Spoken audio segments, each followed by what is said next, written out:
अस्सलाम वालेकुम नाज़रीन, welcome back to my channel. मैं हूं सिद्रा और आप देख रहे हैं मेरा चैनल सिद्रा लाइफस्टाइल कोयटा।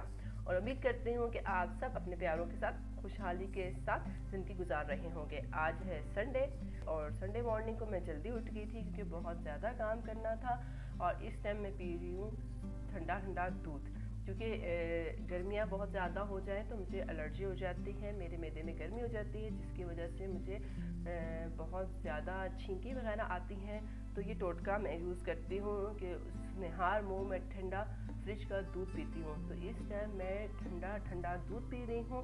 अगर आप में से भी किसी को गर्मियों में के सीज़न में एलर्जी वगैरह का या मैदे की गर्मी का प्रॉब्लम हो तो आप भी सुबह उठ के ये ठंडा ठंडा दूध पी सकते हैं। इससे बहुत फ़र्क पड़ता है और फिर मुझे बताइएगा कि आपको फ़र्क पड़ा कि नहीं पड़ा। तो अभी ये जो मैं आपको दिखा रही हूँ कि मेरी जो टीवी लॉन्च में नया कारपेट बिछा हुआ है और साथ है एक कालीन बिछा हुआ है।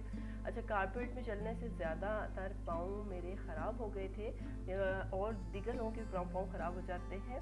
तो इसलिए मैं जो हूँ कारपेट पे चलने से पहले या कारपेट में जब मुझे बहुत ज़्यादा काम करना होता है घर पे, तो मैं या तो सॉक्स कैरी कर लेती हूँ, यानी कि सॉक्स पहन लेती हूँ ताकि अगर सॉक्स ख़राब हो मेरे पाँव बच जाए, तो इसलिए सॉक्स पहन लेती हूँ।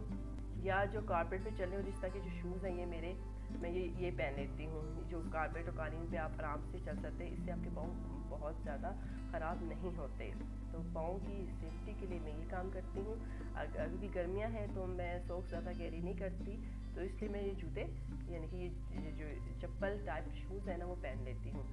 तो अब मैं ये दूध पी लूँगी और उसके बाद आपसे मिलती हूँ कि मैं नेक्स्ट क्या करने वाली हूँ। जी, ये है ग्रोसरी जो फर्स्ट टाइम मैंने अपने घर यानी कि शादी के बाद ली थी। इतनी ज़्यादा नहीं ली थी क्योंकि समझ नहीं आ रही थी, तो थोड़ी थोड़ी मैंने ली थी ताकि टाइम बाय टाइम मैं लेती रहूँ। तो ये ग्रोसरी मैंने ली थी जो मैं आपसे शेयर करने लगी हूँ। तो सबसे पहले है ये डिश वॉशर विम, ये मैंने लिया था। अच्छा, अम्मी के घर में भी अगर कभी मुझे बर्तन धोने होते थे तो मैं इसी से लिक्विड से धोती थी और ये न्यू मुझे मिला था। इसके बारे में मैं आगे जाके आपको बताऊंगी। तो इसमें लिखा हुआ है ये एंटी माइक्रो बैक्टीरिया किलर है। इसके अलावा मैंने ये बॉक्स लिया था, इसमें शॉपर है यानी कि डिफरेंट अगर वेजिटेबल्स अगर आपने फ्रिज में रखनी है तो उसमें बहुत ज़्यादा आई थिंक सो 200 शॉपर्स हैं और ये इतनी हाई प्राइस का नहीं था, तो मैंने ये ले लिया था क्योंकि फ्रिज में अगर आपने कोई वेजिटेबल्स वगैरह रखनी है तो इस तरह रखने से तो वो ख़राब हो जाती है। तो उनको शॉपर में अगर पैक करके रख लें तो वेजिटेबल्स वगैरह ख़राब नहीं होती। तो मैंने इसलिए ये शॉपर वाला बॉक्स लिया था और इससे फ्रिज ज़्यादा चीज़ें ज़्यादा सेफ रह सकती हैं। और ये है हार्पिक तो आजकल हर एक की ज़रूरत होती है, तो मैंने ये लिया। अच्छा, ये मैंने वॉशरूम के लिए लिया था लेमन, इसका लेमन स्मेल थी। ये एयर फ्रेशनर है, तो इसको मैंने वॉशरूम में रखा था। तो ये इतना अच्छा नहीं था, यानी कि इसमें इतना अच्छे इसकी महक नहीं थी, तो इसने ज़्यादा काम नहीं किया। और ये है माचिस बॉक्स और ये है एरियल सर्फ, कपड़े शपड़े वॉश करने के लिए है। और ये है नुमान की शूज़ के लिए शू शाइनर, आई थिंक सो ये उन्होंने लिया था। और ये है बर्तन वॉश करने के लिए मैक्स। वैसे मैं साबुनों के साथ बहुत कम बर्तन वॉश करती हूँ, लेकिन फिर मैंने ले लिया था कि शायद काम आ जाए, तो ये चीज़ें मैंने ली थी। इसके अलावा मैंने क्या लिया था तो वो भी देख लिए। अच्छा, इसको मैं आपको खोल के दिखा देती हूँ। ये जो एंटी माइक्रो स्पम है इसे मैं खोल के दिखा देती हूँ। कुछ इस तरह से ये अल्ट्रा है। अच्छा, ये पाकिस्तानी कोई स्पम नहीं है, ये आई थिंक सो ईरान से आता है। ये कुछ इस तरह से होता है। ये जो ब्राउन कलर का नज़र आ रहा है ये जो जाली टाइप था, और इसका मैं आपको मज़ीद तफसीलन आगे बताऊँगी। और अब मैंने आपको जो दिखा रही हूँ ये है नूडल्स, चटपटे नूडल्स मैंने लिए थे। जब भूख लगी हो तो चारा तो कुछ ना मिले तो ये खा लें। और मैंने खीर के 2 पैकेट्स लिए थे क्योंकि अभी तक मैंने अपने यानी कि शादी के बाद कुकिंग स्टार्ट नहीं की थी। तो खीर के पकाने के बाद कुकिंग प्रॉपर स्टार्ट करनी थी, तो इसलिए मैंने खीर के 2 पैकेट्स लिए थे। और ये है साबुत लाल मिर्चें, कुछ दालें थी वो मैंने ली थी। स्कॉच ब्राइट है ये मैंने ली थी। क्योंकि इससे ना जो देगचें अच्छी तरह साफ़ हो जाती हैं। और एक ये खीर है, मैंने आपसे पहले भी कहा कि मैंने 2 ली थी, एक लजीज़ा मिक्स खीर थी और एक लजीज़ा खीर थी सिंपल। 2 खीर के मैंने डब्बे बॉक्स लिए थे ताकि झटपट जो है वो खीर तैयार हो जाए और मैं अपनी कुकिंग स्टार्ट कर सकूं। आपको पता होगा शादी के बाद एक रस्म होती है कि जब तक नई नवेली दुल्हन मीठा ना अपनाए तो वो घर के काम नहीं कर सकती। तो मैंने ग्रोसरी नुमान के साथ जाके ले ली थी, तो मैंने वहीं से जो खीर ले ली ताकि मैं अपना घर का जो सेटअप है स्टार्ट कर सकूं। और ये कुछ आई थिंक सूखा धनिया है और ये भी स्कॉच ब्राइट मैंने लिए थी। स्कॉच ब्राइट लिया था, ये मैंने वॉशरूम के लिए लिया था ताकि वॉशरूम भी साफ़ रहे। और ये भी दालें हैं और ये सिंगसो ज़ीरा है जी, ये ज़ीरा है। और ये है ब्लैक पेपर यानी कि काली मिर्च है। और ये है कुछ चिप्स वगैरह जो आप ऑयल में डाल के बना के बच्चों को या किसी को दे सकते हैं जल्दी से अगर कोई मेहमान आ जाए। बेसन था, ये है ब्लैक ज़ीरा, गरम मसाला जो हर घर की ज़रूरत होती है, बल्कि हर खाने की ज़रूरत होती है, लाल मिर्चें नहीं, ये है गरम मसाला और वो था कड़ी पत्ता, सॉरी, ये हल्दी है। अच्छा, ये है जी जौ का दलिया जो अक्सर मैं नाश्ते में ले लेती हूँ। तो ये बहुत अच्छा होता है जौ का दलिया। अगर आप सुबह नाश्ते में खाएं तो आपको सारा दिन भूख नहीं लगती, स्पेशली गर्मियों में तो जौ का दलिया बहुत अच्छा होता है। और ये है फॉइल कुकिंग रेंज के लिए, क्योंकि कुकिंग रेंज में मैंने जो यूट्यूब में देखा था कि अक्सर लोग जो है ना अपने कुकिंग रेंज के ऊपर फाइल लगाते हैं, तो मैंने भी ले ली थी। और ये है तलो ऑयल। अच्छा, फर्स्ट टाइम मैंने ये ऑयल लिया था, हमारे घर में जो है ना, इनके अम्मी घर में हमेशा जो है वो बोतल आती थी, तो मैंने ये ले ली थी कि हम 2 ही बनते हैं, ज़्यादा बनते ही नहीं हैं तो इसलिए। और ये है चक्की का आटा। नुमान जो है वो चक्की का आटा खाते हैं, मैं तो वाइट आटा भी खा लेती हूँ, लेकिन नुमान चक्की का आटा खाते हैं। अब मैं बनाने लगी हूँ खीर। दूध मैंने 1 लीटर ले लिया है। जो इस डब्बे पे इंस्ट्रक्शन लिखी हुई थी ना, इस बॉक्स में, मैंने उसके मुताबिक ही खीर बनाई है। तो आप देख सकते हैं इसमें लिखा हुआ है कि 1 लीटर दूध होना चाहिए। उसको अच्छी तरह बॉयल करने के बाद इस जो खीर है उसको हम मिक्स करेंगे और फिर मज़े की खीर हम तैयार कर लेंगे झटपट। तो वैसे अगर घर में बनाई जाए खीर तो वो ज़्यादा अच्छी बनती है एज़ कम्पेयर टू इसके, लेकिन ये भी बहुत अच्छी थी, लेकिन इसमें चीनी जो है वो बहुत ज़्यादा थी। हाँ, जो लोग चीनी के ज़्यादा शौकीन हैं उनके लिए तो ये बेस्ट थी। तो ये कुछ इस तरह से दिखती है। अब दूध बॉयल हो गया है तो अब मैं इसमें खीर है थोड़ी करके और साथ ही साथ चम्मच भी लाती जाऊंगी, क्योंकि इस बॉक्स में इंस्ट्रक्शन थी कि जब आप दूध के अंदर ये खीर का जो मिक्सर है वो डालें तो साथ आपने स्पून जो है वो हिलाते रहना है। और आपकी जो आंच है ना वो थोड़ी कम होनी चाहिए, यानी कि तेज़ आंच पे आपने इसको नहीं मिक्स करना। अगर आपके पास स्पून नहीं है, अगर आप स्पून से नहीं करना चाह रहे हैं तो आपके पास जो बीटर नहीं होता, हाथ का जो बीटर होता है उससे भी आप करें तो बहुत अच्छी तरह मिक्स हो जाती है। और जब ये मिक्स हो जाए, इस तरह आपको देख रहे हैं, इस तरह ये मिक्स हो गई, क्योंकि ये मेरा जो मैंने खीर बनाई है ना, ये इसमें जो ये खीर है इसमें ड्राई फ्रूट्स वगैरह थोड़े थे जो आपको दूध के ऊपर तैरते हुए नज़र आ रहे हैं। ये है ड्राई फ्रूट्स वगैरह जो इस खीर के अंदर ऑलरेडी मौजूद थे, वो इसमें ऊपर पर ये इसके ऊपर तैर रहे हैं। तो इसको मैं मिक्स करती जाऊंगी और 5 मिनट आई थिंक सो मैं इसको साथ मिक्स भी करूंगी, और ताकि कि वो नीचे लग ना जाए, क्योंकि इसके जो बॉक्स में इंस्ट्रक्शन थी कि आपने मिक्स करते रहना।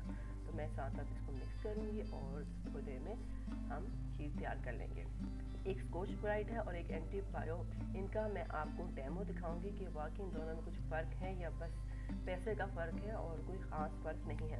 अच्छा, ये मेरा है डिश वॉशर और ये कुछ इस तरह से है। इसको मैं वॉश करूँगी और ये मुझे डिश वॉशर का बहुत अच्छा लगा, कि वैसे नुमान लेके आए थे।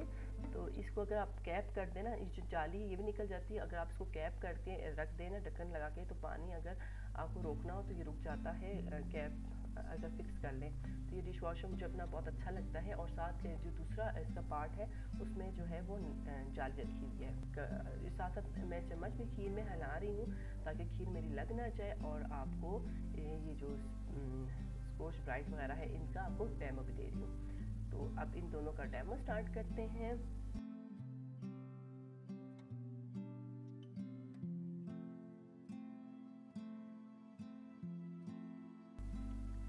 मैंने दोनों में लिक्विड जो विम है वो डाल दिया है और थोड़ा सा पानी लेके मैंने इसको वॉश करना शुरू कर दिया है। एक एरिया में जो एंटीबायो से करूँगी और दूसरा मैं स्कॉच ब्राइट से करूँगी। मैं आपको यहाँ बताऊँ कि जो ये स्कॉच ब्राइट है ना, इसमें होल्डिंग बहुत अच्छी थी, लेकिन यहाँ पे जो ये सेकंड वाला है इसमें जो ब्राउन कलर का है इसमें होल्ड आप नहीं कर पाते, तो इसमें होल्डिंग बहुत अच्छी थी। तो इसको यूज़ करना, यानी कि ये जो स्कॉच ब्राइट पाकिस्तान में इजीली आपको अवेलेबल है, ये बहुत मुझे इजी लग रहा था इसे, ये जो मेरा डिश वॉशर है उसको वॉश करना।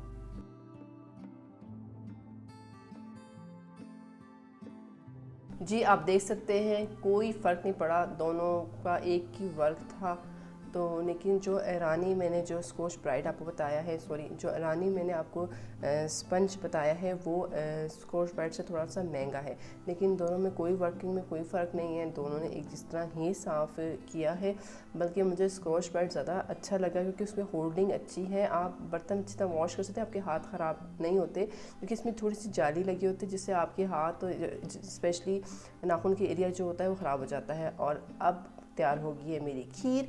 मैंने खीर को डाल दी है डिफरेंट प्यालों में और प्यालियों में।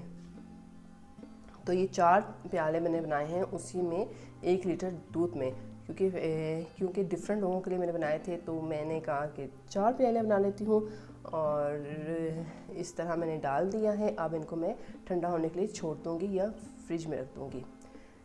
ये दूध है जो बच गया था थोड़ा सा, क्योंकि दूध ज़्यादा आया था 1 लीटर से, तो ये दूध मैंने थोड़ा गर्म किया क्योंकि अभी नाश्ते का टाइम रहता था, तो उसमें से मैंने मलाई निकाल दी, क्योंकि नुमान जो है वो मलाई शौक से खाते हैं नाश्ते में। अब कुकिंग रेंज को मैंने साफ़ कर लिया है ताकि कि मैं इसमें फ़ॉइल जो है वो लगा सकूं। फ़र्स्ट टाइम मैं लगा रही हूँ क्योंकि अम्मी घर में जो है वो कुकिंग रेंज नहीं था, तो मैंने अपनी शादी में अपने लिए लिया था, तो मेरा बहुत दिल कर रहा था मेरे पास भी कुकिंग रेंज हो। तो इसको मैं अच्छी तरह ख़ुद साफ़ कर रही हूँ ताकि कि अच्छी तरह मैं इसको साफ़ कर लूँ, और उसके बाद मैंने इसको कपड़े से खुश्क कर लिया है ताकि कि जब मैं फ़ॉइल इसमें लगाऊँ तो वो अच्छी तरह लग जाए और कोई चिकनाहट बीच में यानी कि नीचे ना रह जाए। तो जब मैं इसको अच्छी तरह साफ़ कर लेती हूँ फिर मैं आपको दिखाती हूँ उसको फ़ॉइल कैसे इस पर लगाती हूँ। फ़र्स्ट टाइम मैं फ़ॉइल लगवाऊँगी, तो चलिए देखते हैं कैसे लगता है फ़ॉइल मुझसे कुकिंग रेंज पर। पहले मैंने पूरा फ़ॉइल का जो रोल है वो पूरा कुकिंग रेंज की लेंथ तक, जितना मुझे चाहिए था, जितना मेरा कुकिंग रेंज का लेंथ था उस तक बिछा लिया है, और उसके बाद मैं इसको कट कर लूँगी।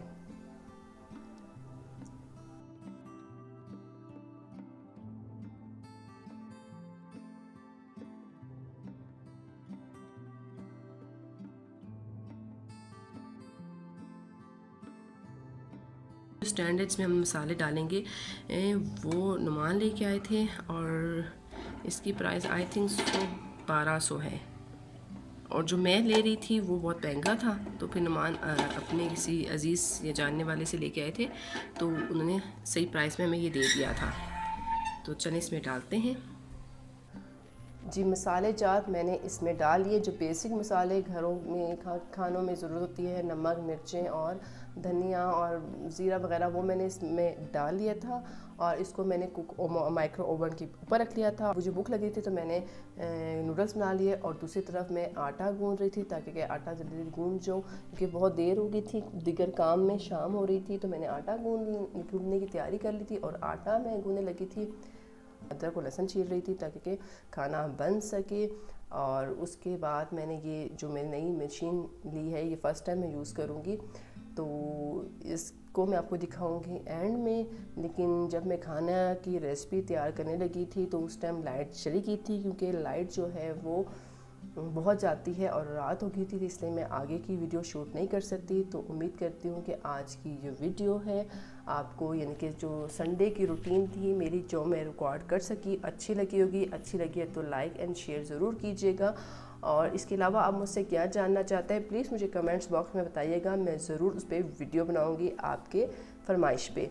तो नेक्स्ट वीडियो तक अल्लाह हाफिज़। और लास्ट में ज़रूर इस वीडियो में आप जो मैंने मशीन खुद खरीदी थी इसकी ओपनिंग देख लीजिएगा। नेक्स्ट वीडियो तक अल्लाह हाफिज़।